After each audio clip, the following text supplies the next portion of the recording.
투데이 키워드 시간으로 문을 열어보도록 하겠습니다. 오늘의 첫 번째 키워드 열어보죠. 오늘은 빨간 사과 혹은 풋사과로 첫 번째 단어들을 선택을 해봤습니다. 이 빨간 사과, 애플을 가리키는 건데요. 애플이 이번 애플 이벤트로 인해서 주가가 빨갛게 변했을지 또는 초록색으로 변했을지 한번 알아보도록 하겠습니다.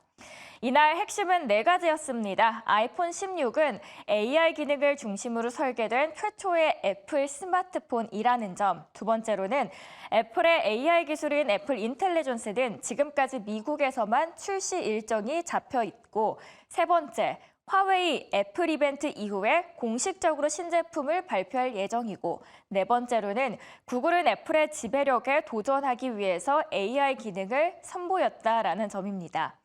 애플의 새로운 시대가 공식적으로 열렸습니다. 팀 쿡과 다른 임원들이 새로운 아이폰 16 라인업, 에어팟 4, 에어팟 프로, 최신 애플 워치 시리즈 10을 공개한 이후에 애플 파크 자체가 들썩이기 시작했습니다.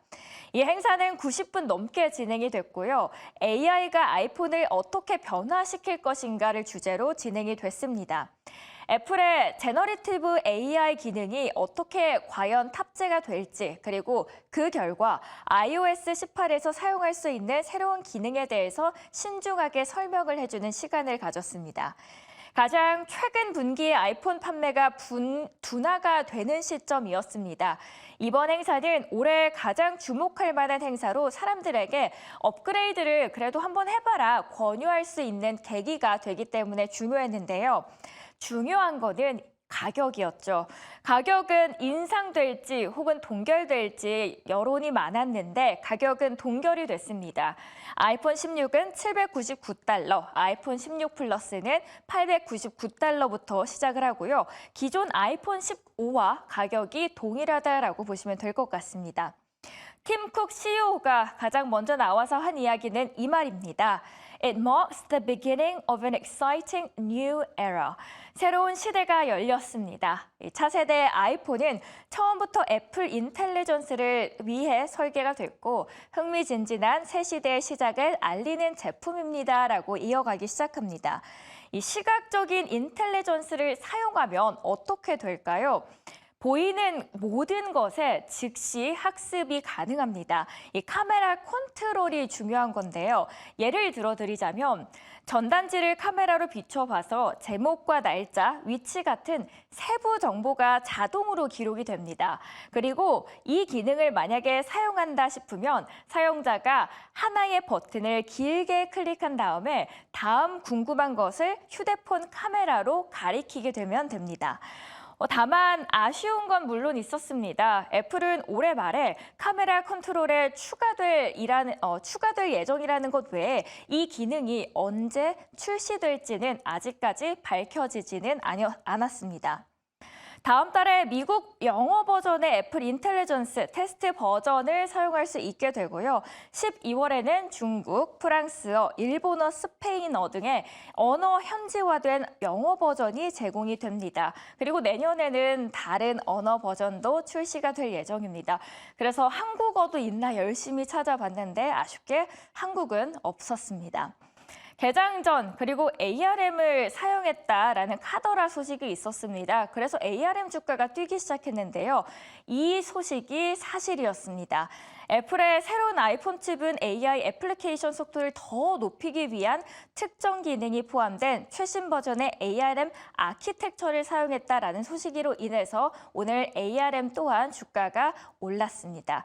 첫 번째, 빨간 사과일지 풋사과일지 일단 그래도 애플 이벤트 빨간 사과로 끝난 것 같습니다. 그렇다면 이번 애플의 이벤트 월가에서는 어떻게 평가를 하고 있을까요? 블룸버그에 함께 인터뷰를 보도록 하겠습니다. 업그레이드를 바로 받을 줄 알았는데 그 기간이 바로 오지 않았다라는 걸 알게 됐습니다. 함께 영상으로 보도록 하겠습니다. 애플의 똑똑한 방법 중 하나는 우리의 일상에 변화를 하지 않고도 그 안에 새로운 기능을 스며들게 하는 것이다라고 합니다. 이번에 애플 인텔리전스도 마찬가지일 텐데요. 따라서 애플 아이폰 판매 내년 회계연도에 무려 10%나 더 성장할 수 있을 것이다라는 전망을 내놨습니다. 여기에 대해서 앵커가 의문을 하나 품습니다. 그러면은 중국 시장이 발목을 잡지는 않을까요? 라는 질문을 던지는데 여기에 대해서 중국은 와일드카드가 계속 될 겁니다. 가장 어려운 마켓이 될 거고요. 그리고 그 마켓을 인도에게 메꾸려는 노력을 그래서 더욱더 열심히 하고 있는 중입니다. 라고 코멘트를 합니다. 아무래도 중국 시장에 대한 리스크는 계속해서 잔존해 있을 것 같습니다. 두 번째, 사과의 미래에 대해서 함께 알아봤습니다. 자, 그렇다면 마지막 키워드 열어보도록 하죠. 마지막은 다른 키워드를 한번 준비를 해봤습니다. 일론의 속마음입니다. 이제 TV 대선 토론 앞두고 있는 이 시점에서 일론이 그동안 트럼프에게 정말 많은 호의와 호감을 표했었는데 일론의 속마음이 과연 이게 진심인가라는 의문점이 드는 표가 나타났습니다. 함께 만나보도록 하겠습니다. 이번에 트럼프, 내가 얼마 전에 일론 머스크가 X에서 라이브 방송도 하고 자리도 내주고 사우나도 같이 가고 같이 우리 많은 곳을 할 거다라고 하면서 친분을 굉장히 많이 과시를 했습니다. 그래서 둘의 결합이 어떤 시너지를 발휘할지 굉장히 기대가 되고 있는 상황이었는데요. 그런데 테슬라의 내역을 보니까 좀 다른 생각이 듭니다. 테슬라에서는 카밀라 해리스에게 후원을 했는데요. 그 금액이 약 42,824달러입니다. 그럼 트럼프에게는 얼마나 했을까요? 24,840만 달러 후원을 한 겁니다. 그 금액 차이가 꽤 되죠. 그리고 2024년 테슬라로부터 돈을 받은 정당들의 내역을 쭉 찾아봤는데요. 민주당에서는 약 66,949달러, 그리고 공화당은 7,369달러가 나왔습니다. 일론 머스크는 앞에서 민주당을 욕해도 뒤에서는 조금씩 돈을 넣어주고 있는 듯한데요. 과연 일론 머스크, 그의 속마음은 정말 무엇일지 궁금한 시점입니다. TV 토론을 앞두고 있는 이 시점입니다. TV 토론은 ABC 뉴스에서 주관이 되고요. ABC 뉴스 한국 시간으로는 바로 오전 10시입니다. 해리스 그리고 트럼프 두 대선의 후보자가 과연 어떤 이야기를 할지가 주목되고 이 안에서 아직 정책들이 구체적으로 나오지 않은 시점에서 이들의 정책이 만약에 구체화된다면 또한 주가에도 큰 영향을 미칠 수밖에 없겠죠.